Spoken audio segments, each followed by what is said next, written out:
So now let's consider position vectors and force vectors. It's very common that a position or a geometry helps us with our force analysis. After this, you should be able to represent a position vector in Cartesian coordinate form from some geometry that's given, and represent a force vector directed along that line, that position line.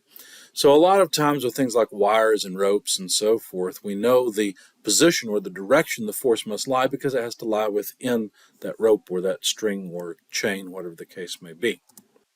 So a quick overview of what we're going to do. Obviously, we're not in person, so we're not going to check homework. Also, you probably haven't read the chapter, but you should probably take the reading quiz after looking through these or watching this video. We'll talk about the applications and the relevance of what we're talking about today. We'll figure out how to write position vectors and write a force vector along a position vector, essentially, or along a line. We'll have a concept quiz. There's a group problem solving question and an attention quiz. So, of course, look at the reading quiz after you've watched this lecture and see if you can come up with the appropriate answers. All right, so what applications would there be? Well, anytime that you have a rope or you have a chain or you have something where force is directed along that line, understanding the position itself as a vector and then being able to relate that to force is very useful. So, for example, here we've got a ship moored to a pier. And you notice that the direction of the force must lie along the rope.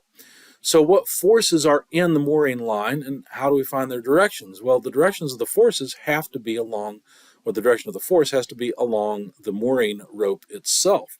Why would we care about this? Well, if we could represent the position of the rope, the way it's pointing as a vector itself, little r, then we could also represent the force vector F along that same line. And then we could resolve it into components. For example, an upward component that's tending to pull the pier out of the ground or out of the dock, or a component tending to pull this pier along the length of the dock or out into the water. And the pier is going to have different strengths in those various directions, and knowing the magnitude of the forces in those directions could help us determine a potential mode of failure and which one is most likely for the pier. So that's a reason for wanting to know this. Another application might be an awning that's held up by some chains. The chains, of course, determine the direction of the force, and so it'd be nice to know how much force and the components of that force to determine how hard the chain is pulling on the wall, because whatever that mounting is to the brick wall may pull out of the wall. And so that would be worth knowing so we could hopefully prevent failure. So let's talk about position vectors first. We'll take a generic position vector that starts at point A and ends at point B. Now, this is not a vector that begins at the origin. It begins at some arbitrary position A that has coordinates xa, ya, za in the xyz frame, as well as B that has coordinates x, y, and z subscript b in the coordinate frame as well. So there are the 2 points and their respective distances along the x, y, and z axes. Now, if we want to know anything about the position vector, really what we're talking about is something that points from point A to point B. And if we want to know the lengths of the sides of this vector, then we have to take the difference between the coordinates of each of the points. So, for example, to determine how long r is along the x-axis, we have to take the position of point B along the x-axis, x sub b, and subtract from it x sub a. That difference then gives us the length of vector r along the x-axis. So you see there we've got x sub b minus x sub a in the I direction, y sub b minus y sub a, and so on for the other axes. Now, it's really important to notice that we always take the final minus initial. So in this case, the final position is B, that's the direction the vector is pointed to, minus the initial, which is point A. Or in other words, we always subtract the tail coordinates from the tip coordinates. Okay, so it's always tip minus tail. So what about a force directed along a line? Well, like I said, there's many applications where force is directed by geometry, not just ropes and strings and chains and so forth. There are other examples as well that we'll get into a little bit later, but this is the easiest one to understand.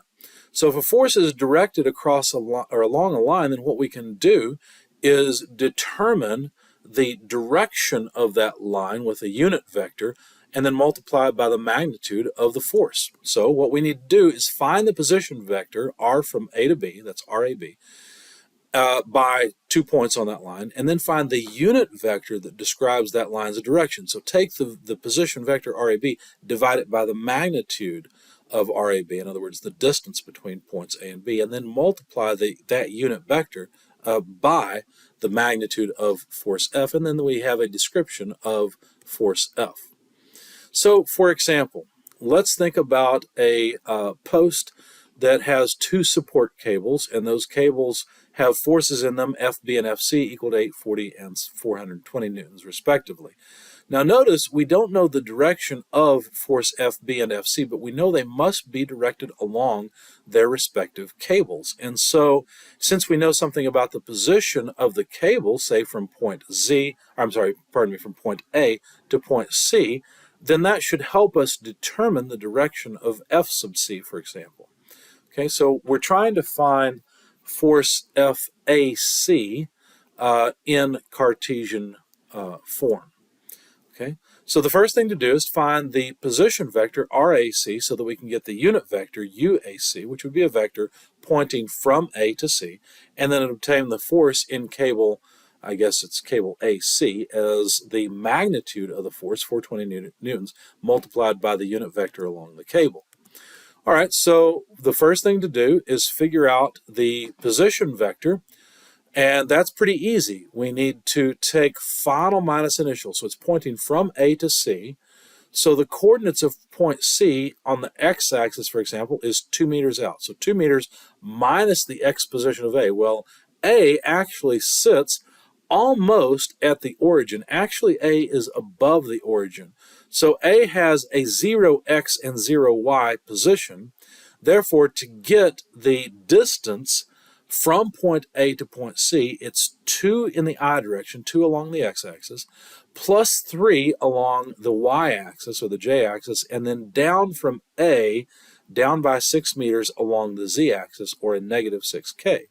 So there's the position vector from A to C. Notice this vector does not begin at the origin, but that's okay. So we could also find this another way. I actually use the second method here. Or you could think of it as moving from A to C along the various distances, and that would give you these numbers as well. Now, to find the magnitude of RAC, all we need to do is take the square root of the sum of the squares of the 3 components. So 2 squared in the x direction plus 3 squared in the y direction, and then negative 6 squared in the z direction. Then take the square root of that. Of course, the numbers are contrived and chosen so that you end up with a total sum of 49. When you take the square root, you get 7 meters. So the length of RAC is 7 meters. So now we can find the unit vector that's directed along the cable from A to C by simply taking the vector RAC and dividing it by the magnitude. And so what we would have to do is divide each of the terms, the 2, the 3, and the negative 6, by 7. And you see that's what's done in the next to last line. And of course we need to multiply by the magnitude of the force, which is 420 newtons, and then that would give us our force vector, FAC. So we got 420 times the vector, the position vector, 2i plus 3j minus 6k divided by 7 to turn it into a unit vector. When you do the math, then 420 times 2 divided by 7 then gives you 120. 420 times 3 divided by 7 is 180, and then 420 times negative 6 divided by 7 is negative 360. All of these have units of newtons. So we found the force vector along the cable FAC. So now for a concept quiz. P and Q are 2 points in a 3D space. How are the position vectors R from P to Q and R from Q to P related? Well, if P to Q is one vector and Q to P is the other, then they're just opposites of one another, aren't they? And so they would be related as the negative of one another. So RPQ equals negative RQP, and that would be option B. In other words, if you really wanted, let's say you had RPQ as numbers, right? An I number, or a number for the I direction, a number for the J direction, a number for the K. All you would have to do is multiply each one of those by -1, and you would have a vector in the opposite direction with the same magnitude. Question 2, if F and R, which would indicate force and position vectors, are in SI units, what are the units of the expression R times the vector F over the magnitude of F? Well, let's see. The vector F has units of newtons, and the magnitude of F has units of newtons. So newtons over newtons would cancel, and we'd be left with the units of R, which is simply meters. And so that would be option C. Here's a group problem solving. I suggest you pause the video and try to solve this. Of course, you can get the slides and look at the solution, but I would recommend you stop and try this. Don't just look at the solution. Try to solve it on your own and see how far you get. If you're viewing this video with someone, you should pause the video and work on this with them. So now for the attention quiz. 1. 2 points in 3D space have coordinates P, which is X, Y, and Z of 1, 2, and 3 in that order or respectively, and Q, 4, 5, 6 meters. The position vector from Q to P is given by what? Well, let's see. Q is the tail and P is the head. So we need to take final minus initial. So we need to take P minus Q.